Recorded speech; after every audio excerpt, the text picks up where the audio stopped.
Guillermina del Valle Pavón, régimen de privilegios de la Universidad y Consulado de Mercaderes de la Ciudad de México, Genius, November 30, 2. El régimen de privilegios de la Universidad y Consulado de Mercaderes de la Ciudad de México. Guillermina del Valle Pavón. El cuerpo mercantil tiene sus raíces en el Consulado de Mar del Mediterráneo, asociación creada durante la Edad Media por mercaderes y marinos con el doble objeto de proteger sus intereses y agilizar la resolución de las disputas comerciales. Una vez que se consolidó la monarquía hispana, ésta reconoció los privilegios de las corporaciones existentes y empezó a dotar a otros grupos socialmente fuertes de un estatuto jurídico especial.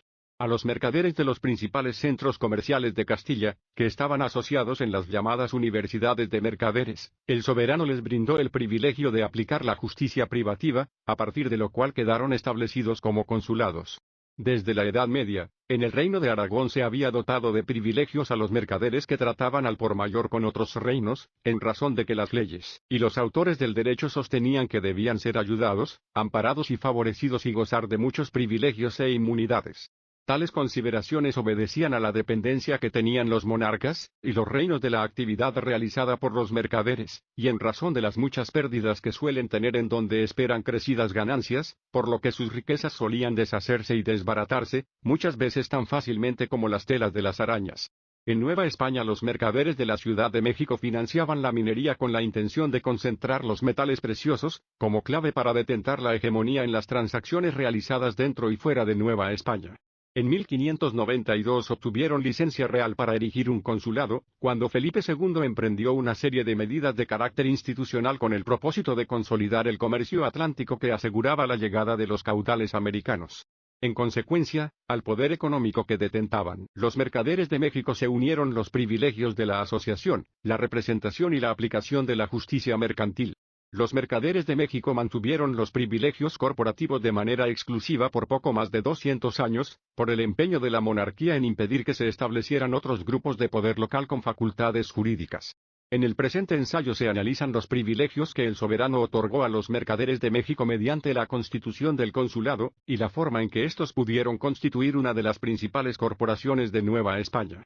¿Qué distinguía al proceso judicial del consulado? ¿Qué requisitos se imponían para pertenecer a la corporación mercantil y qué beneficios obtenían sus miembros? ¿De qué recursos se valían los representantes del consulado para favorecer la actividad de sus integrantes? ¿Mediante qué prácticas se consolidaron las redes en que fundaron su poder los mercaderes? Estas son algunas de las cuestiones que se analizan a continuación. En la última parte del trabajo se examina uno de los privilegios que generó mayores beneficios a la Universidad de Mercaderes, la Administración de Derecho de Alcabalas, que gravaba los intercambios en el distrito de la Ciudad de México. Los mercaderes que ocuparon los cargos de representación del consulado se arrogaron ciertas prerrogativas que favorecieron sus negocios, y los de los individuos que formaban parte de sus redes de negocios. La renta de alcabalas por parte del cuerpo mercantil brindó al prior y a los cónsules la posibilidad de quedar exentos del pago del gravamen y aplicar descuentos a sus allegados, aunque el mayor beneficio que obtuvieron consistió en disponer del usufructo de los excedentes de la recaudación. Los privilegios de la corporación mercantil. Los mercaderes de la Ciudad de México obtuvieron autorización de Felipe II para erigir un consulado en 1592. El control de los metales preciosos permitió a dichos mercaderes concentrar la mayor parte de los intercambios que se realizaban dentro de Nueva España en otros espacios de Hispanoamérica, con la metrópoli y Filipinas. El monarca otorgó la licencia para fundar el Consulado de México casi 30 años después de que los mercaderes la solicitaron. Se hacía evidente que los privilegios inherentes a la corporación conferían enorme poder al grupo beneficiado. La Universidad de Mercaderes era facultada para elegir entre ellos a los encargados de ejercer la justicia comercial y representar las demandas de la comunidad, asimismo podía elaborar las ordenanzas que le dieran normatividad, así como disponer de los productos de un gravamen establecido para su mantenimiento. Felipe II autorizó el establecimiento del Consulado de México por su interés en consolidar la carrera de Indias, en gran medida por la necesidad de los recursos fiscales, que garantizaban el crédito con el que sostenía sus campañas bélicas. El establecer el cuerpo mercantil consolidó la posición de los mercaderes que financiaban la producción minera y garantizaban la remisión de metales preciosos a la metrópoli, mientras que el soberano dispuso de una instancia mediadora que le permitió obtener el apoyo de sus miembros para realizar las obras portuarias, cobrar el derecho de alcabalas y recibir financiamiento para sus campañas bélicas. Además, el establecimiento de la corporación mercantil en la capital de Nueva España favoreció la consolidación del poder central, al reafirmar la posición de la ciudad capital como el principal núcleo mercantil y financiero del virreinato. La aplicación de la justicia mercantil. La razón fundamental de la existencia del consulado radicaba en la necesidad que tenían los propios mercaderes de resolver sus inconformidades y desacuerdos según sus costumbres y de manera expedita. Estas habían sido las causas de la creación del consulado de mar Mediterráneo, en tanto que las universidades de mercaderes de Burgos, Bilbao y Sevilla se habían constituido en consulados una vez que la monarquía les había otorgado facultades judiciales. Los mercaderes de México demandaron la creación de un consulado con el propósito de que el rey les diera licencia para establecer su propio tribunal. En su solicitud de 1561 los mercaderes de México explicaron que las diferencias comerciales consistían más en costumbres y cuentas y estilo de mercaderes, que no en derecho, motivo por el cual en muchas ocasiones los mismos jueces les remitían dichas querellas. Y para reforzar su argumento, hicieron hincapié en los grandes daños y costas que padecían cuando las resoluciones de las justicias ordinarias se retrasaban indefinidamente. Así, los mercaderes expusieron con toda claridad su deseo de sustraer las causas mercantiles de la jurisdicción ordinaria. Puesto que la principal responsabilidad de la corona era la aplicación de la justicia, en la cédula de establecimiento del consulado Felipe II otorgó a los mercaderes de México licencia para elegir y nombrar priori cónsules que puedan conocer y determinar las causas en que estuvieran implicados, siempre y cuando se relacionaran con su trato y comercio. El soberano delegó en el priori los cónsules facultades judiciales, de modo que quienes ocupaban dichos oficios adquirían el oficio de jueces de su majestad.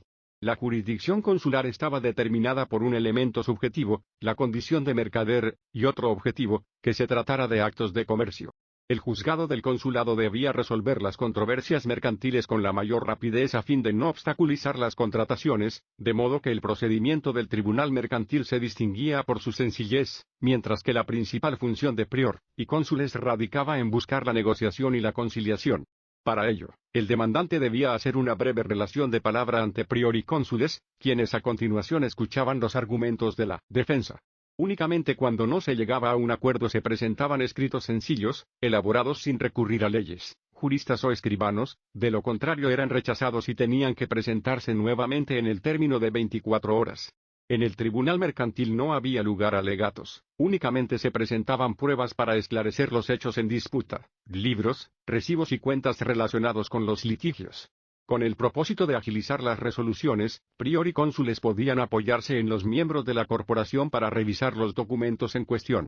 El consulado solo tenía jurisdicción original o de primera instancia, por lo que las apelaciones quedaban a cargo del juez de alzadas, que era nombrado por el virrey entre los oidores de la audiencia, de acuerdo con su antigüedad. En esta forma, el ejercicio de la justicia mercantil quedaba en última instancia sujeto a las determinaciones de la autoridad real.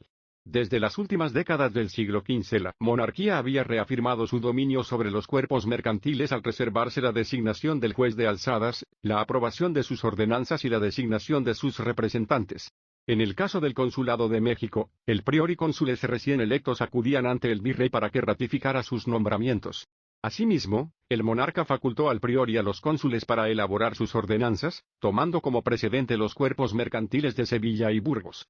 La reglamentación de la corporación normó los aspectos relativos a su régimen interno y el procedimiento judicial de su tribunal, el cual reprodujo prácticamente el de su contraparte sevillana, debido al interés de la corona en mantener centralizado y uniforme el ordenamiento jurídico mercantil del imperio.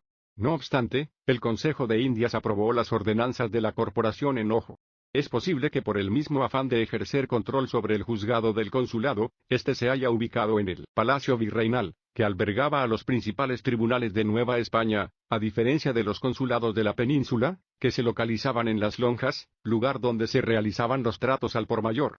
La competencia del juzgado del consulado comprendía los asuntos tocantes al trato de mercaderías, compras, ventas, trueques, cuentas, cambios, seguros, compañías, factorías, fletamentos de recuas y navíos, letras, empréstitos, deudas, fraudes, quiebras, concursos de acreedores, así como las penas e intereses que resultaran de los contratos mercantiles. En consecuencia, quedaban bajo su jurisdicción mercaderes, corredores, factores, encomenderos, cargadores, dueños y maestres de navíos, barqueros, arrieros y carreteros, así como todo aquel que tuviera diferencias o pleitos con los miembros de la corporación. En el antiguo régimen coexistían diversos ordenamientos jurídicos por el predominio de la tradición estamental corporativa. Dada la rígida estratificación de la sociedad, la competencia de los tribunales se determinaba más por la calidad de las personas que por el asunto del litigio. Los mercaderes debían ser demandados en el consulado, mientras que los miembros de corporaciones con fuero propio debían ser emplazados en sus respectivos tribunales, eclesiástico, militar, etc., aun tratándose de asuntos comerciales, y el resto de las personas ante la justicia ordinaria. De acuerdo con Evia Bolaños, el actor ha de seguir el fuero del reo. La posibilidad de que la competencia de los juzgados pudiera ser determinada tanto por la materia del litigio como por el fuero del demandado daba lugar a que las jurisdicciones se traslaparan, creando disputas entre los tribunales. El monarca tenía la prerrogativa de determinar los conflictos sobre la competencia de los juzgados en la metrópoli y el virreinato, situación que le permitió ejercer el poder y mantener el equilibrio entre las corporaciones. Los conflictos de jurisdicción se encontraban entre los principales problemas que tuvieron que atender los tribunales mercantiles. El Consulado de México luchó desde el principio por ampliar su jurisdicción, disputando a otros juzgados el conocimiento de las causas que consideraba debían entrar en el ámbito de su competencia. En 1597 el monarca asignó al virrey la resolución de los conflictos de competencia que se presentaban entre el juzgado del consulado, la audiencia y la justicia ordinaria. Ante la complejidad de las disputas de precedencia, en 1615 se acordó que el virrey debía resolverlas, con auxilio del oidor de mayor rango y el alcalde del crimen de la audiencia, reunión que fue conocida como Junta de Competencias. En un inicio la jurisdicción del Consulado de México comprendía a los mercaderes que trataban en Nueva España y sus provincias, el Nuevo Reino de Galicia, Nueva Vizcaya, Guatemala, Yucatán y Soconusco, así como en Castilla, Filipinas y Perú. Sin embargo, en 1593 se estableció que el comercio con Filipinas, que hasta entonces había sido controlado por los mercaderes de México, debía quedar a cargo de los residentes de Manila, por lo que se sustrajeron de la jurisdicción del consulado las contrataciones de las islas Filipinas y de la China. En 1631 el monarca prohibió el tráfico con Perú, de modo que quedaron también al margen de la jurisdicción del consulado los mercaderes que trataban en dicho virreinato. Con el propósito de que el consulado pudiera solventar los sueldos de sus ministros, asesores y empleados, así como los gastos administrativos, poco después de su fundación obtuvo la prerrogativa de cobrar una avería de 2 al millar, 0.2%, sobre todos los bienes que los mercaderes matriculados metieran y extrajeran por mar a Nueva España. Más adelante, la Universidad de Mercaderes logró que la tasa de avería se elevara, primero a 4 al millar, 0.4%, y más adelante a 6 al millar, 0.6%, y que su imposición no se limitara a sus miembros, sino que se hiciera extensiva a todas las introducciones portuarias. El privilegio de la asociación. La licencia para erigir el consulado conllevó el privilegio de formar la Universidad de Mercaderes de la Ciudad de México, debido a que la estructura del tribunal mercantil presuponía la organización de los mercaderes.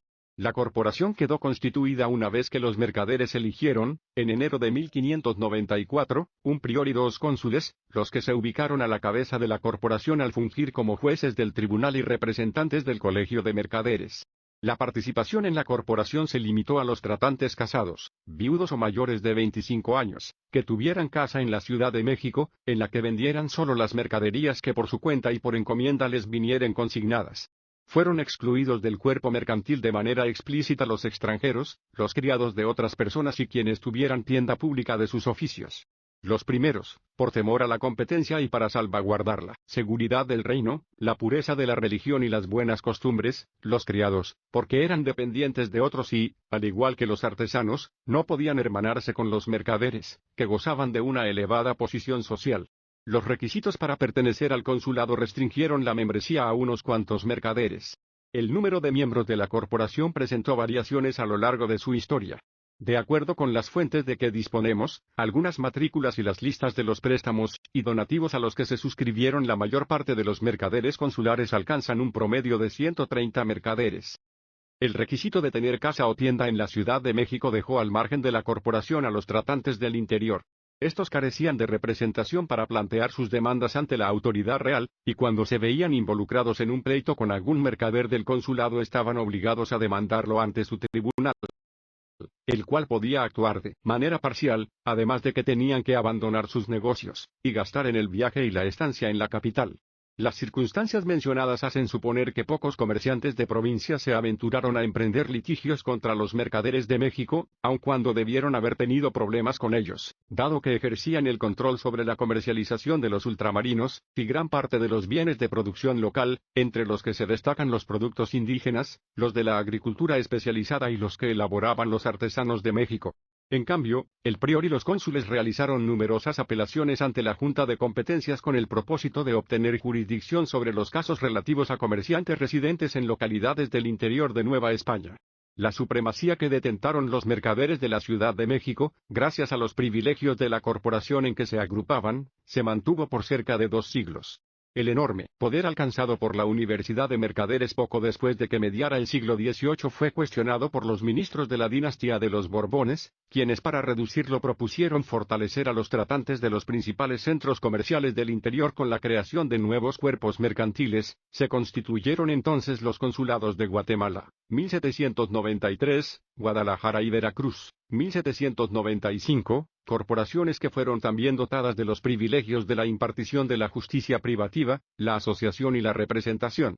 En adelante, los miembros del Consulado de México debían demandar a los mercaderes de los nuevos consulados ante sus propios tribunales, los cuales se sostuvieron con los productos del derecho de habería que se imponía en sus respectivas jurisdicciones territoriales, que se constituyeron en detrimento de la que había pertenecido a la Corporación Mercantil de la Ciudad de México.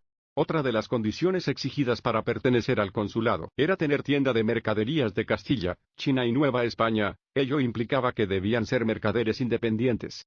La aceptación de los dueños de tiendas de ultramarinos, siempre que fueran administradas por sus empleados, permitió a los mercaderes consulares realizar ventas al por menor, mientras que quienes vendían al detalle no eran aceptados en la corporación. Además, ciertos pequeños comerciantes eran vistos como competidores de los miembros del consulado, por lo que en 1637 sus representantes solicitaron que se retiraran sus cajones de la Plaza Mayor. La mayor parte de los consulados reservó su membresía a los grandes mercaderes, que trataban al por mayor con bienes procedentes de lugares remotos, en razón de la enorme distancia que los separaba del pequeño comercio, que en el antiguo régimen era considerado sórdido porque implicaba la ejecución de trabajo manual. De acuerdo con Solórzano y Pereira, no debían gozar de los privilegios e inmunidades concedidos a los mercaderes los que compran y venden por menudo, y parean por sus personas. Así, a la subordinación comercial que tenían los tenderos con respecto a los mercaderes que los abastecían se unía el desprecio social por el trabajo que realizaban y su baja posición económica, de aquí que fuera imposible que ambos grupos se hermanaran en el mismo gremio.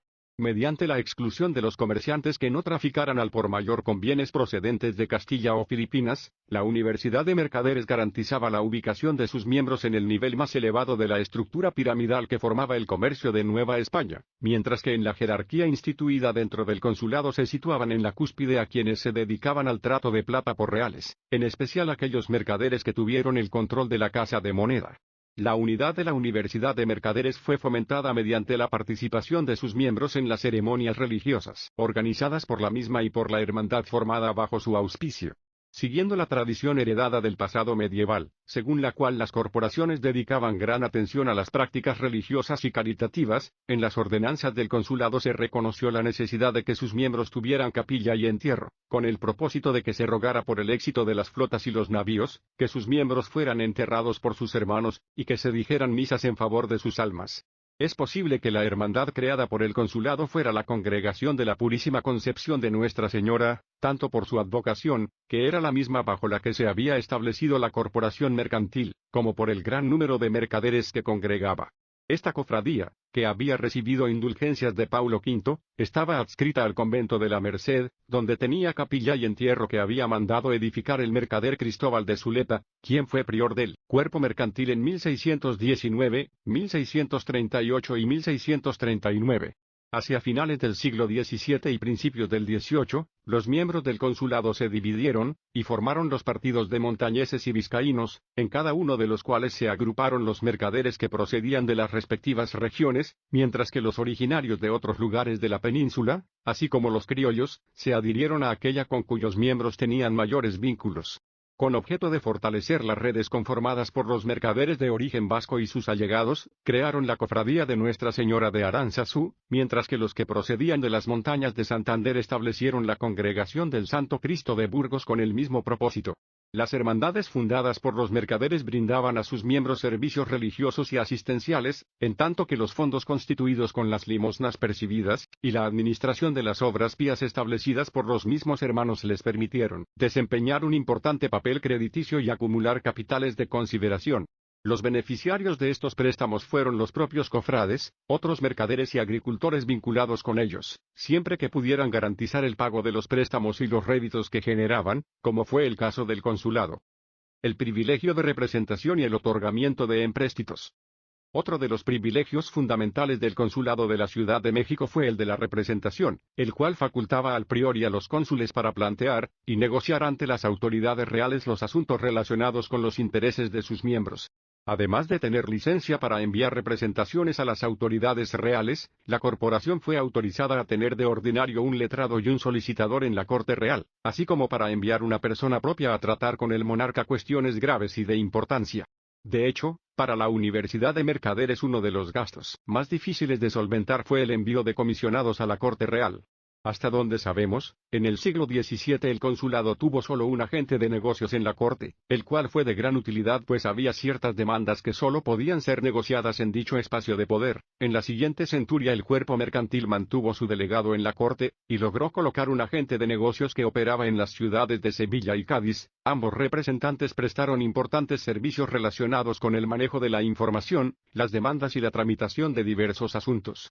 Entre las cuestiones planteadas por los comisionados de la Universidad de Mercaderes ante la Corte destacan las demandas de ampliación de los límites al comercio del Pacífico, y la negociación de los asientos del derecho de alcabalas. El comercio que realizaban los mercaderes de México con Manila y el Callao era sumamente redituable debido al elevado precio que tenían los bienes orientales en Perú y a la gran demanda de que eran objeto en Nueva España. En consecuencia, el consulado se valió de todos los medios posibles para que la monarquía eliminara las restricciones que había impuesto al tráfico con Perú y Filipinas, con el propósito de impedir que la plata americana fluyera hacia el oriente. Más adelante examinaremos los motivos que tenían los representantes de la corporación mercantil para esforzarse a fin de que les concedieran la administración de las alcabalas del distrito de la Ciudad de México. El soberano se valió de la mediación del prior y los cónsules para obtener caudales extraordinarios, en particular cuando se vio envuelto en conflictos bélicos. A cambio, el cuerpo mercantil obtuvo ciertos privilegios, algunos de los cuales favorecieron principalmente a los mercaderes que se ubicaban a la cabeza del consulado. Tanto la acumulación de circulante por parte de los mercaderes de la Ciudad de México como la confianza que inspiraba el consulado a los rentistas de la capital del virreinato, y de algunos otros centros comerciales del interior, hicieron de dicha corporación la institución idónea para socorrer las necesidades del erario. La Universidad de Mercaderes empezó a otorgar empréstitos a la Real Hacienda en los primeros años del siglo XVIII con objeto de apoyar a Felipe V en la guerra de sucesión dinástica. Para reunir los préstamos demandados, los representantes del cuerpo mercantil obtuvieron dinero de sus miembros, así como de individuos y corporaciones que colocaban dinero a réditos. De manera excepcional, los mercaderes consulares proporcionaron a sus representantes todo el capital requerido. Por lo general el cuerpo mercantil operó como intermediario financiero del erario regio, al tomar capitales a interés de los rentistas que formaban parte de las redes de financiamiento con que operaban sus miembros, familiares, paisanos, corporaciones religiosas y, en casos excepcionales, los tribunales que tenían en depósito el dinero de los asuntos pendientes.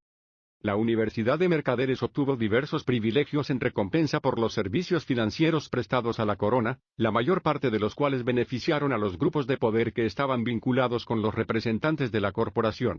A continuación presentamos algunos ejemplos de las contraprestaciones que recibió el consulado en reconocimiento por los empréstitos millonarios que otorgó al Real Erario en el siglo XVIII. Durante la Guerra de Sucesión Dinástica la Universidad de Mercaderes apoyó a Felipe V con importantes servicios financieros. En un principio otorgó un donativo por una corta suma, para mostrar a las autoridades de la metrópoli el descontento de los mercaderes que estaban a la cabeza del consulado por la forma en que el virrey-duque de Alburquerque los había deshonrado públicamente, y pasado por encima de sus privilegios comerciales, poco después de que el duque se reivindicó con los representantes del cuerpo mercantil. En 1706, estos otorgaron a la Real Hacienda un donativo 4 veces mayor al anterior, y un empréstito por 1.000.000 de pesos para los gastos de guerra. Con estas aportaciones el consulado pretendía influir en Felipe V para que le renovara el contrato de administración de la renta de alcabalas del distrito de la Ciudad de México. La enorme suma fue aportada por los miembros de la corporación, quienes tenían asegurada la restitución de los capitales adelantados con los productos de las alcabalas. El consulado otorgó otro préstamo por 1 millón de pesos en 1726, ante la demanda de fondos extraordinarios que generó la amenaza de guerra contra Inglaterra. El prior y los cónsules enfrentaron serios problemas para reunir la cuantiosa suma.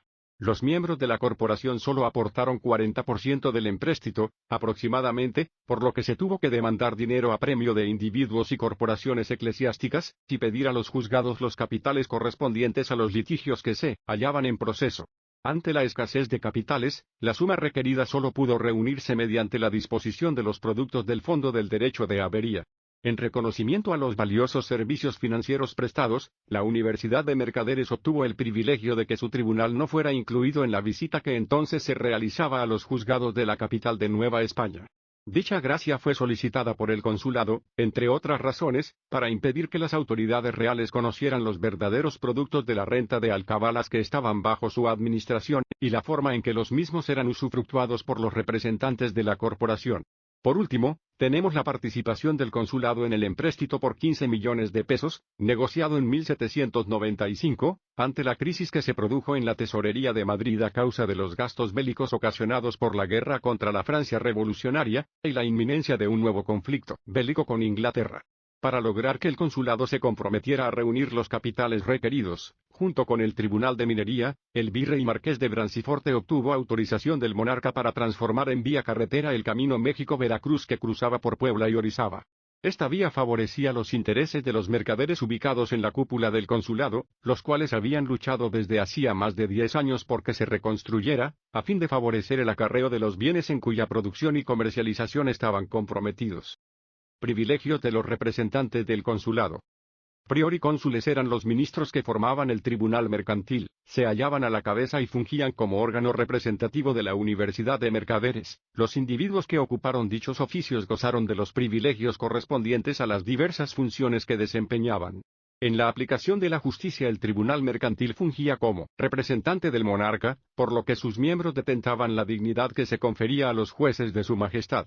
En consecuencia, todos los tribunales, comunidades y personas debían dar al prior, y a los cónsules el tratamiento protocolario de señoría en los actos oficiales y de jurisdicción. En la ceremonia de recibimiento de los virreyes, por ejemplo, se daba a los representantes del consulado asiento y tratamiento de señoría. Además, por ser jueces de su majestad, prior y cónsules no podían ser encarcelados. Los miembros del tribunal mercantil gozaban del privilegio de portar bastón o vara de real justicia, símbolo de la importante función que desempeñaban. Asimismo, estaban facultados para vestir uniformes bordados en oro, cuyo color y divisas correspondían a los que usaban los secretarios del monarca. Prior y cónsules, ataviados con sus lujosos uniformes, ocupaban lugares preeminentes en las ceremonias y procesiones que se llevaban a cabo con motivos políticos y religiosos, de este modo ponían de manifiesto la elevada posición que ocupaban en la jerarquía política y social del virreinato. Los representantes de la Universidad de Mercaderes se ubicaban en los niveles más altos de la sociedad novohispana. Gran parte de los mercaderes que ascendieron a la cabeza de la corporación en el siglo XVII se emparentaron con las familias que se hallaban en los niveles más encumbrados de la sociedad virreinal, mientras que en el siglo XVIII varios de los miembros más distinguidos del consulado obtuvieron títulos de nobleza. Entre estos se destacan Luis Sánchez de Tagle, uno de los principales mercaderes de la Casa de Moneda a fines del siglo XVII y principios del XVIII, así como Antonio de Basoco, quien se hizo cargo de que se transformara en vía carretera el camino México-Veracruz que se dirigía por Orizaba, en la última década del siglo XVIII y la primera del XIX. La administración de la renta de alcabalas y el usufructo de las obras. Uno de los mayores privilegios de que gozó el consulado consistió en hacerse cargo de la administración del derecho de alcabalas que se imponía en el distrito de la Ciudad de México a la compraventa, circulación y trueque de mercancías. En un principio el consulado participó en la recaudación de la renta, subordinado al Cabildo de la Ciudad de México por ser el representante legal de los contribuyentes. Sin embargo, ante los conflictos que se presentaron entre ambas corporaciones, en 1644 el consulado recibió el privilegio de encabezar o arrendar el ramo de alcabalas por su propia cuenta. Por otra parte, la gestión de las alcabalas permitió a los ministros del consulado abrogarse prerrogativas que beneficiaron sus negocios, y los de los individuos que formaban parte de sus redes. Priores y cónsules aplicaron exenciones y descuentos en el pago del gravamen, además de usufructuar la parte de los productos del ramo que quedaban en el consulado una vez que se había pagado la renta del erario, aspecto que trataremos más adelante. El establecimiento y la recaudación del derecho de alcabalas en la Ciudad de México constituyó un serio problema para la Real Hacienda. Una vez que se logró vencer la resistencia que la oligarquía había opuesto durante décadas, los oficiales reales tuvieron que enfrentar el contrabando y el fraude fiscal, prácticas que se facilitaban en México porque la urbe estaba rodeada de agua y carecía de muralla. Con el propósito de obtener una renta segura de un ramo difícil de cobrar, la corona cedió al Cabildo de la Ciudad de México la administración de las alcabalas en arrendamiento o encabezamiento. A su vez, la corporación municipal subarrendó la mayor parte del gravamen al consulado. La participación de la Universidad de Mercaderes en la gestión de las alcabalas resultaba imprescindible por ser sus miembros los principales contribuyentes del gravamen. Además, los mercaderes consulares podían ejercer presión sobre el resto de los comerciantes y los artesanos de México, porque dependían del financiamiento que les otorgaban para realizar su trabajo. Por otro lado, los principales miembros del cuerpo mercantil podían aportar los capitales que exigía el Real Erario como fianza para asegurar el pago de la anualidad que se cobraba por el asiento del ramo. Por su parte, el Consulado de México se interesaba en participar en la administración de las alcabalas con el propósito de facilitar a los miembros de la corporación el pago del gravamen, y evitar que el ayuntamiento les recargara la contribución. La delegación de la gestión de las alcabalas en corporaciones cuyos representantes eran jueces y parte en la recaudación del gravamen, como era el caso de los ayuntamientos y los consulados, brindó a sus representantes la posibilidad de obtener beneficios de la renta de manera ilícita. Los priores, cónsules y diputados del consulado se dedicaban a la compraventa de ultramarinos y bienes de la tierra, y algunos también eran productores. Asimismo, gran parte de los miembros del cabildo producían granos, harina, azúcar, pulque y ganado para el abasto de la capital del virreinato. El amplio margen de actuación que tenían los administradores del ramo les permitía aplicar descuentos sustanciosos sobre las tarifas que tenían que pagar ellos mismos, así como los individuos que formaban parte de sus redes de negocios. Desde el primer encabezamiento de las alcabalas, 1602-1616, surgieron diferencias entre el cabildo y el consulado a causa de los problemas que enfrentaba el primero para pagar la renta del erario, problema que atribuyó a la mala administración del tribunal mercantil. El Consejo Municipal achacó a la Universidad de Mercaderes las deudas acumuladas en los dos primeros cabezones, y la acusó de hacer las evaluaciones de las contribuciones que debían pagar sus miembros a una tasa menor al 2% estipulado, mientras que ejercía mayor presión fiscal sobre el resto de los causantes. No obstante, el poder fiscal y financiero que detentaba el cuerpo mercantil permitió a los mercaderes que se encontraban a la cabeza de la corporación continuar realizando dichas prácticas. En 1636 el Cabildo, apoyado por el virrey, demandó al consulado por violar los términos del tercer asiento alcabalatorio, 1632-1646. En este la tasa de alcabala pasó del 2% al 4%, lo que produjo como rechazo el incremento del contrabando y el fraude fiscal, prácticas que elevaron notablemente las deudas del ramo. En el litigio se demostró que 40 de los mercaderes de mayor caudal habían pagado una tasa menor a 0.5%, situación que condujo a la anulación del contrato de arrendamiento que tenía la Universidad de Mercaderes con la ciudad. La corporación mercantil apeló ante la audiencia, continuó recaudando la alcabala y se negó a reconocer los adeudos del ramo.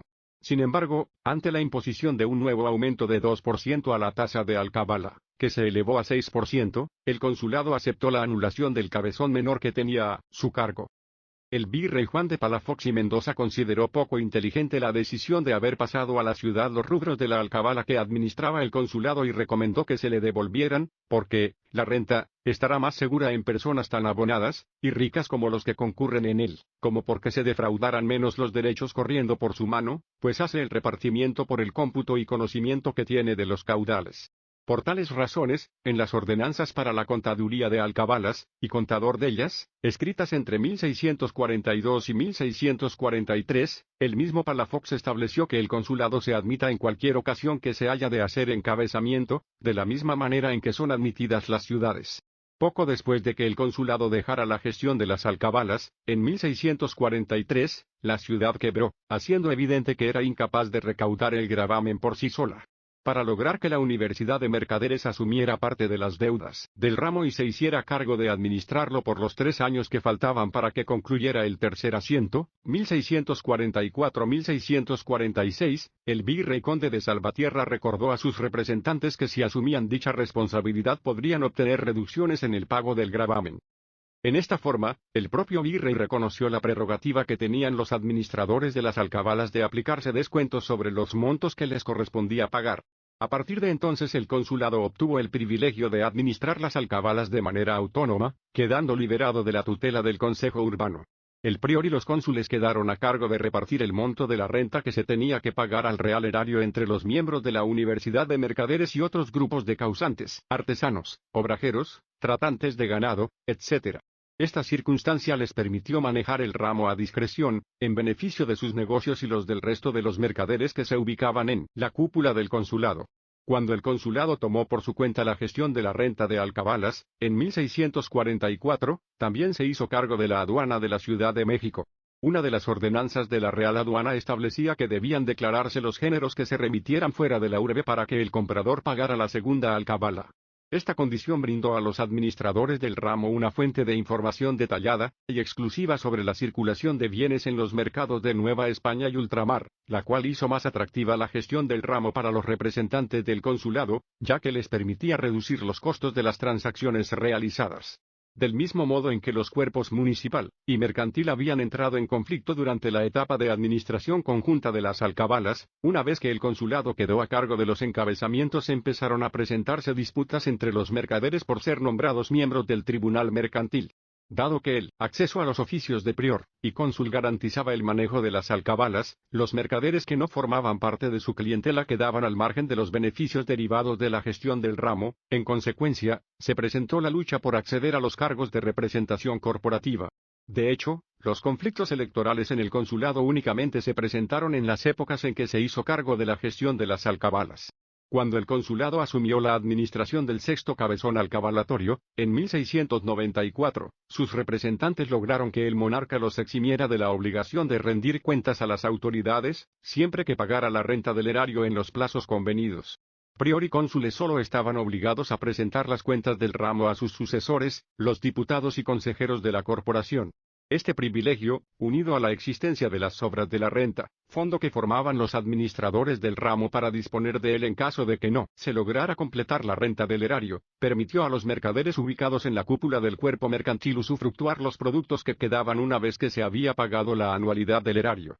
En la contratación de cada nuevo asiento alcabalatorio el cuerpo mercantil negoció una serie de condiciones que le permitieron reforzar la vigilancia y el resguardo del distrito de la Ciudad de México. Además, mediante la construcción de una fosa que rodeaba la mayor parte de la urbe, restringió el acceso a los puentes y embarcaderos donde se ubicaban las garitas. Gracias a estas medidas la Universidad de Mercaderes logró incrementar la recaudación, al tiempo que la renta pagada por el erario se mantenía prácticamente congelada. Conforme avanzaba el siglo XVIII el prior y los cónsules pudieron disponer de montos cada vez mayores de las llamadas sobras de las alcabalas. Asimismo, aplicaban rebajas o exenciones del gravamen que tenían que pagar ellos mismos y los individuos que formaban parte de sus redes de negocios. Tales circunstancias hicieron más deseable la participación en la administración de las alcabalas, lo que explica los serios conflictos electorales que se presentaron en el consulado durante las primeras décadas del 700. Conclusiones. La creación de un consulado llevaba implícito un conjunto de privilegios, entre ellos la constitución de una universidad de mercaderes, facultada para elegir a sus representantes, y la aplicación de la justicia privativa por parte de los mismos. Con el propósito de mantener el control sobre la corporación que se formaba, la monarquía se reservó la prerrogativa de confirmar el nombramiento del prior y los cónsules, designar al juez de apelaciones y ratificar sus ordenanzas. Así, aun cuando se otorgó al cuerpo mercantil el privilegio de la impartición de la justicia privativa, ésta quedó en última instancia sujeta a las determinaciones de la autoridad real. Los privilegios de los consulados hispanos se hicieron extensivos a la corporación que erigieron los mercaderes de la Ciudad de México. Dado que las principales transacciones realizadas en Nueva España y sus provincias estaban bajo el control de dichos mercaderes, al disponer del brazo judicial acrecentaron notablemente su poder. Tenemos conocimiento acerca del procedimiento que se aplicaba en el consulado, sin embargo se conoce muy poco acerca de la forma en que aplicaron la justicia, debido fundamentalmente a la escasez de testimonios. En este sentido, sería de gran relevancia el estudio de los casos de quiebras comerciales. Por poco más de 2 siglos el Consulado de México monopolizó el ejercicio de la justicia comercial así como las prerrogativas de la Asociación y Representación del Comercio de Nueva España. Aun cuando todos los compradores de ultramarinos pagaban el derecho de habería, con cuyos productos se sostenía el consulado, este únicamente defendía y promovía los intereses de los mercaderes de la capital. La situación de privilegio de los miembros del consulado reforzó su poder económico y su primacía sobre los negociantes del interior, situación que empezó a cambiar con la creación de los cuerpos mercantiles de Veracruz, Guadalajara y Guatemala a mediados de la década de 1790. El privilegio de la representación permitió a la Universidad de Mercaderes defender sus principales intereses, como fue el caso del comercio triangular del Pacífico y la participación en la recaudación de la renta de alcabalas. Además, puesto que el consulado era la institución idónea para otorgar servicios financieros al real erario, por su capacidad para obtener capitales de sus miembros y los rentistas que formaban parte de sus redes de financiamiento, el monarca solicitó sus valiosos servicios. Los mercaderes ubicados a la cabeza del cuerpo mercantil se valieron de su papel de intermediarios financieros para obtener ciertas contraprestaciones que favorecieron sus negocios, como un nuevo asiento para recaudar la renta de alcabalas, el privilegio de quedar exentos de la visita que se realizó a los tribunales del virreinato o la reconstrucción de la ruta del camino México-Veracruz que convenía a sus intereses. En una sociedad altamente jerarquizada como la novohispana, los mercaderes que se ubicaron a la cabeza del consulado obtuvieron los mayores privilegios. Prior y cónsules adquirieron la autoridad y dignidad de jueces reales, podían exhibir en público los símbolos y los lujosos uniformes que evidenciaban la relevante función que desempeñaban, así como el elevado rango social que detentaban. Asimismo, su opinión influía en la definición de las políticas del virreinato y la Ciudad de México. La participación de los representantes del consulado en la gestión de las alcabalas les brindó la oportunidad de quedar exentos del gravamen y aplicar descuentos en favor de quienes formaban parte de sus redes de negocios. Aun cuando las autoridades reales y locales tenían conocimiento de dichas prácticas, el poder fiscal y financiero que detentaba la corporación le permitió mantener en sus manos la administración del ramo por largos periodos. Las disputas que se presentaron entre los cuerpos municipal y mercantil reflejan el anhelo de sus representantes por administrar las alcabalas de manera autónoma con el propósito de ser los únicos beneficiarios de la renta. Prior y cónsules se esforzaron por incrementar los productos de las alcabalas, poniendo mayor rigor en la recaudación, y realizando obras de infraestructura para reducir el contrabando y el fraude fiscal con el propósito de valerse de las obras del ramo para capitalizar sus negocios. Aun cuando las autoridades reales sospechaban acerca de la forma en que el consulado había incrementado la recaudación alcabalatoria, solo pudieron imponer pequeños aumentos a la anualidad, por lo que los representantes de la corporación mantuvieron por más de medio siglo el privilegio de gozar de los excedentes de la renta. La ambición por acceder a dicho beneficio dio lugar a que la Universidad de Mercaderes se dividiera en facciones, y que éstas se enfrentaran por llegar a los cargos corporativos.